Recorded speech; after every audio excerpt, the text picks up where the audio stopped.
Praise the Lord, hallelujah. संत पेतरुस का पहला पत्र अध्याय 3 पद संख्या 17। First Peter chapter 3 verse 17। यदि ईश्वर की इच्छा यही है तो बुराई करने की अपेक्षा भलाई करने के कारण जो दुख भोगना पड़ता है वह कहीं अच्छा है। अगर ईश्वर की इच्छा यही है तो बुराई करने की अपेक्षा भलाई करने के कारण आपको दुख भोगना पड़ता है वह कहीं अधिक अच्छा है।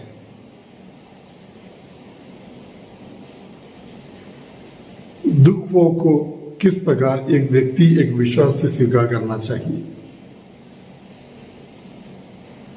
कई प्रकार से दुख भोगना पड़ता है, कई कारणों से दुख भोगना पड़ता है। भलाई के कारण और बुराई के कारण। कुछ लोग भलाई भलाई करते करते दुख भोगते हैं, कुछ लोग उनकी बुराई के बदले में उन्हें दुख भोगना पड़ता है।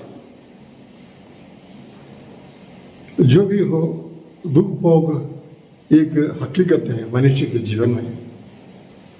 इस दुख भोग को किस प्रकार हमें स्वीकार करना चाहिए, ये संत पतरुस आज अपने पत्र में कहता है। यह प्रभु का आत्मा हमें बताना चाहता है। यदि ईश्वर की इच्छा यही है तो हमें दुख भोगना चाहिए। दुखों को, जीवन की मुसीबतों को, परेशानियों को परमेश्वर की इच्छा के रूप में, ईश्वर की इच्छा के रूप में अगर हम स्वीकार करते हैं तो शायद हम धीरज के साथ वो सहन कर पाते हैं। ऐसा कोई दुख नहीं जो परमेश्वर की जानकारी के सिवा हमारे जीवन में आता है। बुराई करने वालों को उनके बुराई के कारण या उनका असर के रूप में, उनके बुराई के फल के रूप में दुख संकट उनके जीवन में आते हैं। लेकिन एक निर्दोष व्यक्ति, एक धार्मिक व्यक्ति जो कभी किसी की बुराई नहीं करता है, जो धार्मिकता के मार्ग पर चलता है, सच्चाई के मार्ग पर चलता है और अपने आप को निर्दोष प्रभु के सामने प्रस्तुत करना चाहता है, उस व्यक्ति के जीवन में जब दुख भोग आता है, संकट आता है, परेशानियां आती हैं, उस व्यक्ति को उसे ईश्वर की इच्छा के रूप में स्वीकार करना चाहिए। और अगर आप इस प्रकार स्वीकार करें, ये अच्छा है, अच्छी बात है। प्रभु का आत्मा आज में कहना चाहता है, धर्मी व्यक्ति को, निर्दोष व्यक्ति को अगर दुख भोगना पड़ता है, उस व्यक्ति को निराश नहीं होना चाहिए। उस व्यक्ति को प्रभु की ओर सवाल उठाने का अधिकार नहीं है, क्योंकि आप भलाई करते रहते हैं, उसके बावजूद भी आपको सहन करना पड़ता है, दुख भोगना पड़ता है। ये परमेश्वर की इच्छा है, योजना है। इस बात को कभी ना भूलें। ईश्वर चाहता है कि मैं इस संकट का सामना करूं।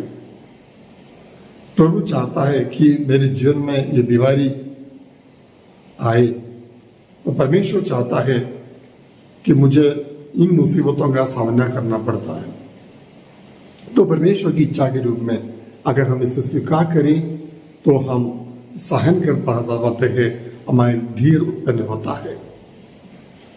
हम प्रार्थना करें आज के इस वचन के लिए। हे प्रभु, आपको धन्यवाद देते हैं।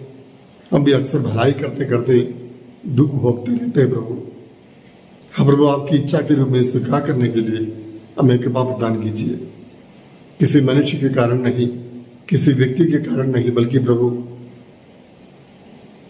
आपकी महिमा के लिए मेरे जीवन में जो दुख संकट आया है उसे मैं स्वीकार करता हूँ प्रभु। मुझे आशीष दीजिए, हिम्मत प्रदान कीजिए प्रभु। धीर प्रदान कीजिए प्रभुता कि मैं इसे स्वीकार करूं। आमीन। सर्वशक्तिमान ईश्वर पिता और पुत्र और पवित्र आत्मा आपको आशीर्वाद प्रदान करे। आमीन।